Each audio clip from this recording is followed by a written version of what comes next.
Môre. Dis Vrydag 4 Julie en weet jy wat?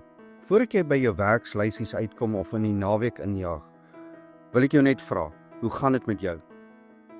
Nie net met die take nie, maar met jou hart, met jou siel, met jou stap saam met Jesus. Ek weet, dalk voel jy moeg vandag, dalk vasgevang. Dalk twyfel jy of jy regtig gaan deurkom. Maar hoor vandag hierdie waarheid. As God jou in hierdie situasie geplaas het, het hy reeds in jou geplaas wat jy nodig het om daardeur te stap. Selfs al voel jy nie gereed nie, selfs al voel jy swak. Jesus sê, my genade is vir jou genoeg. Ek sal jou dra. Jy hoef nie sterk te voel om deur te druk nie.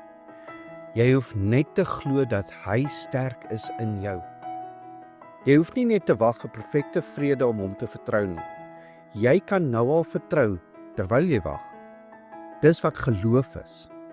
Dis wat wandel in Jesus is. En weet jy, Jesus is al die pad saam met jou. Moenie moed opgee nie. Kom ons bid saam.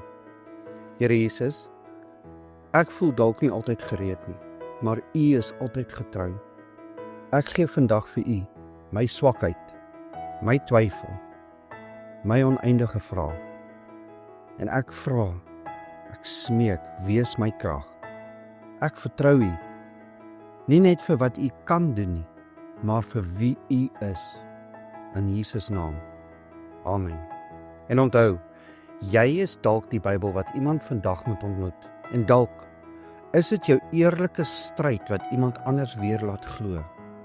Jesus is genoeg. Ek hoop jy het 'n geseënde Vrydag.